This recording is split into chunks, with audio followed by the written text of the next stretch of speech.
Some of you may have heard of this, or seen it, or even used it. I think there's a newer version, but covers basically the same stuff. It's junk. Gives a very basic understanding of redstone, but not really much more.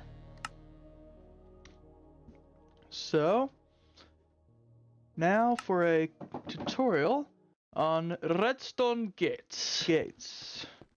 Let's see, this is where I was in the last video, where I covered repeaters. Well, clocks, really. But now let's do something with gates. Yes.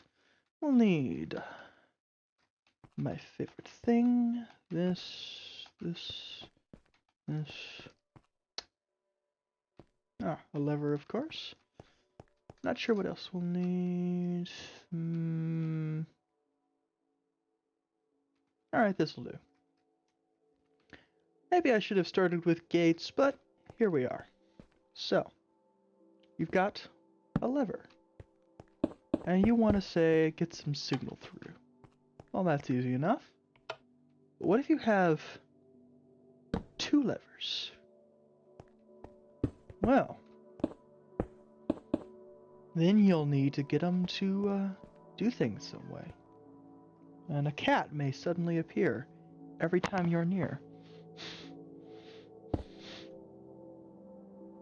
And yeah, let's see. Here we've got what is referred to as an OR gate. Signal in one side, or either, but it doesn't really care what you do with levers. Usually it's looked at like this, with an input, and an output. Let's grab a lamp real quick, just so you got something to power on. Input. Boom. Lamp. There's some delay here because I'm using repeaters, but you get the point. Alright, next up, we'll use, I think, the... So that was an OR gate. Next we'll be using... No, not an OR gate. Next we'll go for the obvious next thing. The NOR gate, which, as you can see, is much like the OR gate, except it turns off just one signal into a torch, which inverts the signal.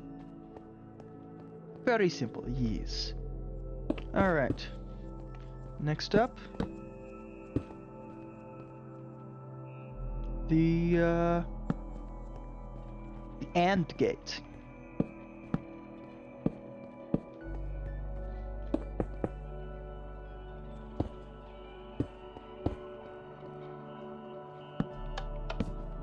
Which only gives a signal if both are connected.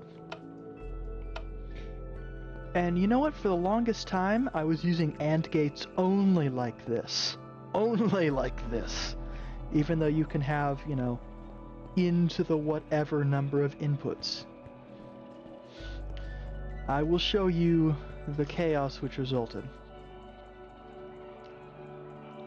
Let's see, somewhere around here is... Ah, yes, here's an example. A combination lock. Here you can see signals into AND gates, and various combinations thereof. All of which had to go through this, and through that, and through that, and through that, and then be chunked out, because I didn't realize what you could do. Even worse is the computers, well, calculators,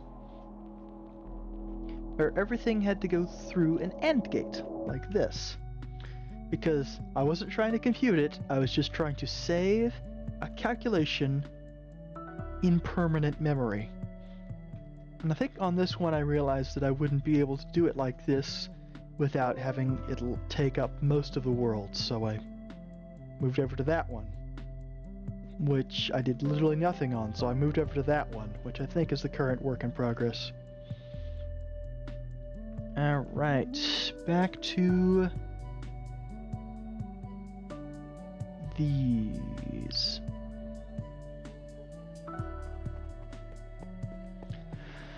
I will show an example of the multiple AND gate, just so you know.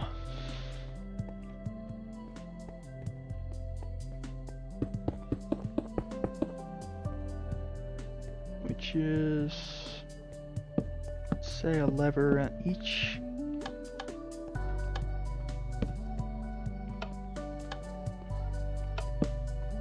Actually, let's do this many levers.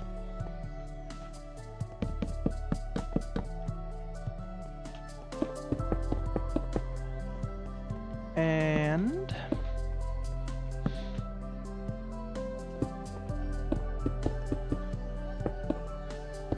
boom, multiple AND gate. Can only work when all levers are down. Or maybe you don't want to use all levers, maybe you only want to use every other lever. Oh, that'll work, I think. But it does look unprofessional. Actually, let's check if that does work. Yeah. So now you've got a very basic combination lock. And this music is still too loud, isn't it? Just turn it off. Okay, combination lock.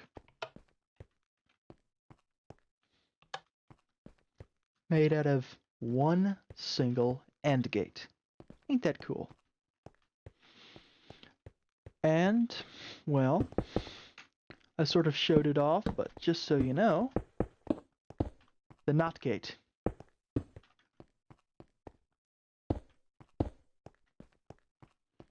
Wherein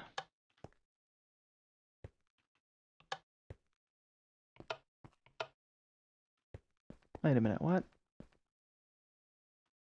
This is a NAND, right?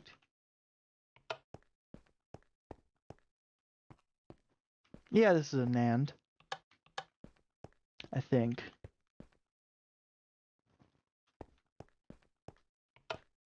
These gate terms are so confusing sometimes. Okay.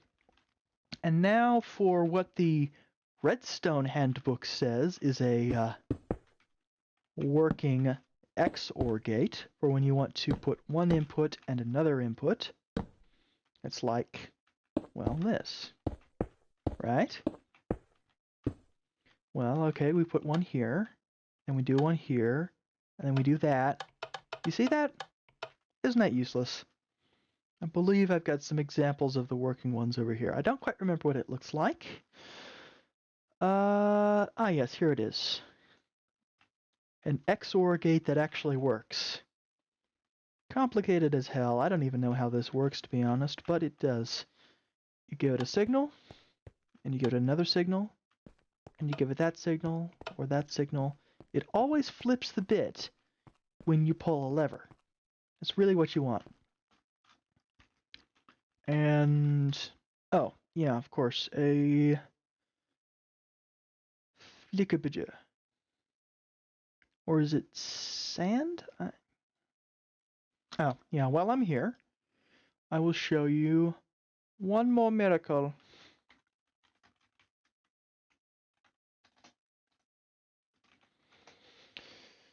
After I return it today. Do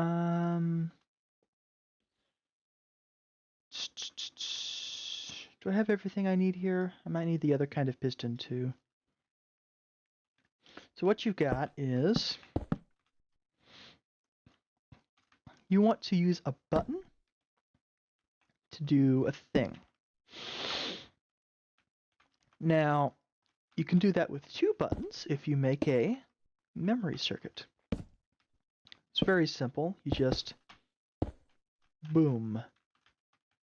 And now you've got outputs here and here, and inputs like here and here, and basically the sides of these two blocks, or on top even.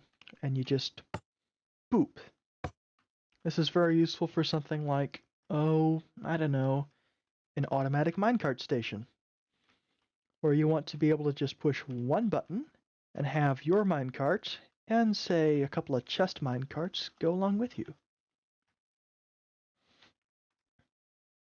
But what if, on the other hand, you don't want it to work like that? What if you want to operate the whole thing with a single button?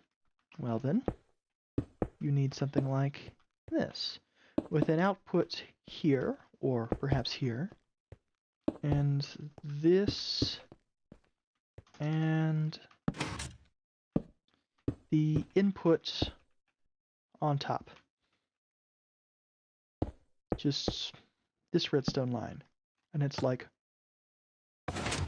boom.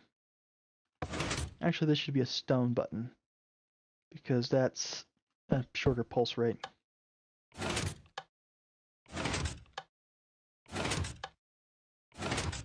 Or you could do the thing with a note block and an observer.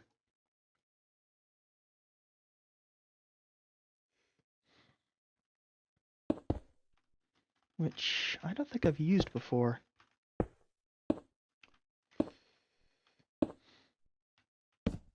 And it's like, I guess you can't do that. It's too short again.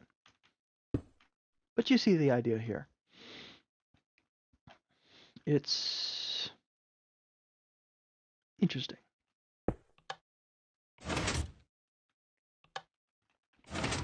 Flips the bit every time you want something done. So if you say, oh, I don't know, have some sort of door,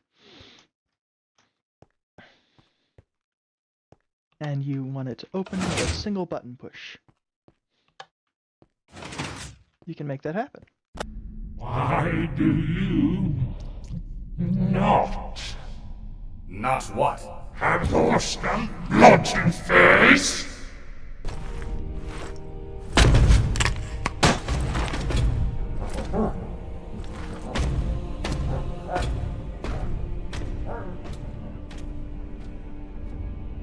This does not explain the horse skull.